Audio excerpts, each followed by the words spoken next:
Sir जय हिंद। Group captain UK Devnath sir, बहुत बहुत शुक्रिया। जय हिंद सर। जय हिंद राजेश।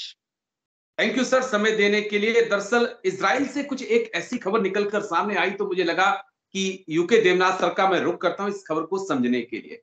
सर, आर्टिफिशियल इंटेलिजेंस का इस्तेमाल इजराइल कर रहा है हमास के खात्मे के लिए। उसको मैं समझना चाहूंगा क्योंकि तमाम संस्थाएं, तमाम कई लोग जो हैं, बड़े लोग, उन्होंने जो साइंटिस्ट हैं उन्होंने कहा कि ये जो आर्टिफिशियल इंटेलिजेंस है बहुत खतरनाक हो सकती है, लेकिन अगर वॉर में उसका इस्तेमाल हो रहा है तो ये कितना चिंताजनक है। मैं ये समझने के लिए आज आपके पास आया हूं क्योंकि ऐसी खबरें हैं कि हमास सुरंगों में आतंकियों के खात्मे के लिए जो रोबोट्स हैं या रोबोट डॉग्स हैं उसके साथ आर्टिफिशियल इंटेलिजेंस को मिक्स करके यूज कर रहा है। इसे हम कैसे देख सकते हैं सर? हाँ जी हाँ राजेश, आर्टिफिशियल इंटेलिजेंस का इस्तेमाल युद्ध के लिए एक नई बात है, लेकिन ये पिछले 10 साल से 5 साल से जो लोग साइंटिफिक सर्कल में हैं उनको मालूम था। जी। खास बात ये है कि दुनिया के सारे देश, ना सिर्फ इजराइल वरन अमेरिका, चीन, जापान, रूस, इंग्लैंड, फ्रांस और तो और भारत भी आर्टिफिशियल इंटेलिजेंस का इस्तेमाल भविष्य में युद्ध में करने वाला है। हम भी तैयारी कर रहे हैं। देखने वाली बात यह है, दर्शकों के लिए, आम दर्शकों के लिए मैं बताना चाहता हूँ कि ये चीज क्या है।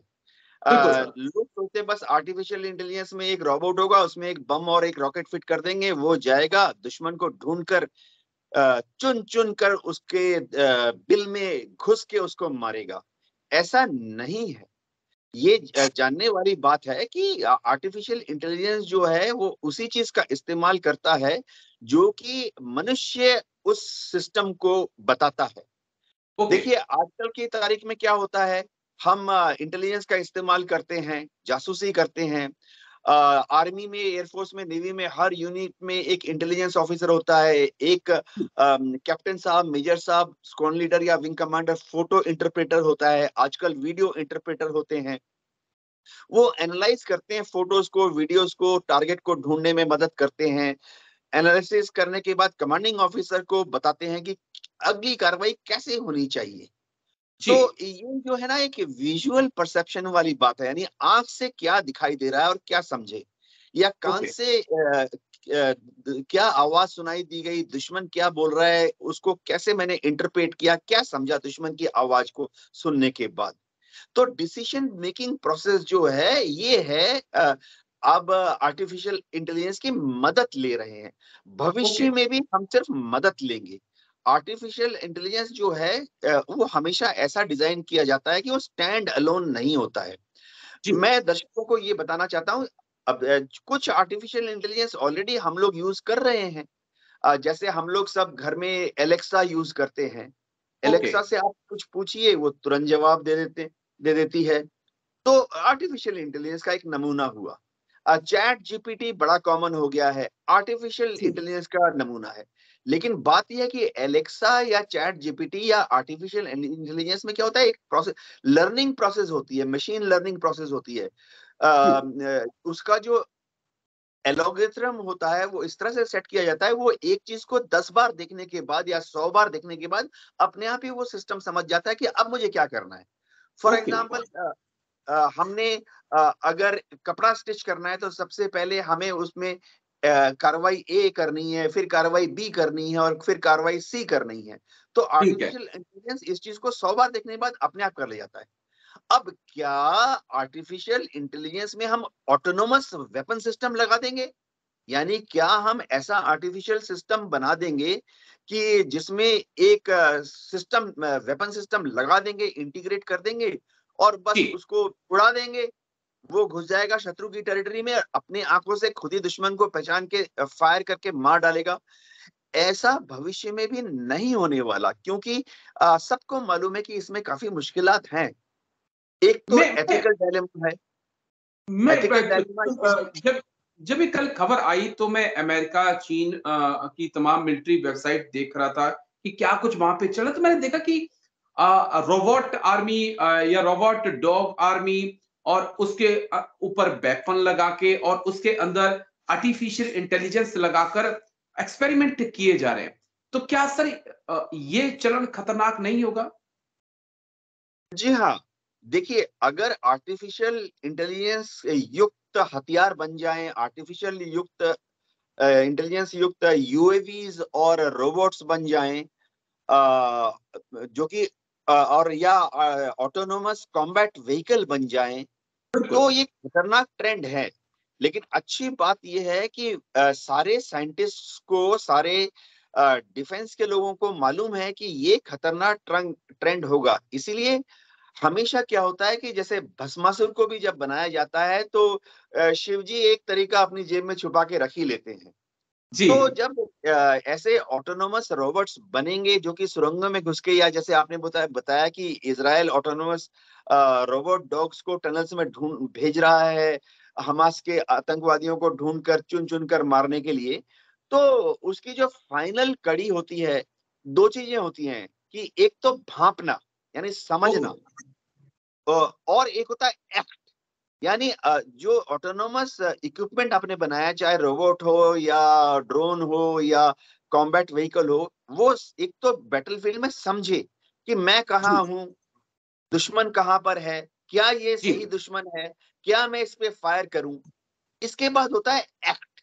एक्ट का मतलब है ओके। हाँ, फायर करो। जी। तो एक्ट वाला जो लॉजिक है, एक्ट का जो सर्किट है, वो हमेशा ह्यूमन कंट्रोल में ही रहता है। इजराइल ने जी। भी जो अभी तक आर्टिफिशियल इंटेलिजेंस का इस्तेमाल किया है, बखूबी उन्होंने फायर करने का जो आदेश है और ट्रिगर दबाने की जो पावर है, ये दो चीजें उन्होंने अभी तक अपने जनरल साहब, मेजर साहब और सार्जेंट के हाथ में रखी है।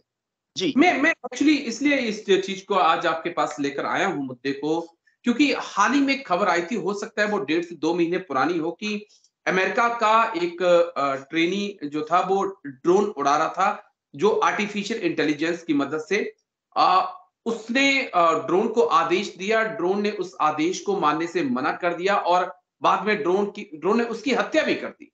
तो क्या ये एक चिंताजनक पहलू नहीं है कि हो सकता है आने वाले वक्त में मशीनें हमारा आदेश मानने से ही इनकार कर दें?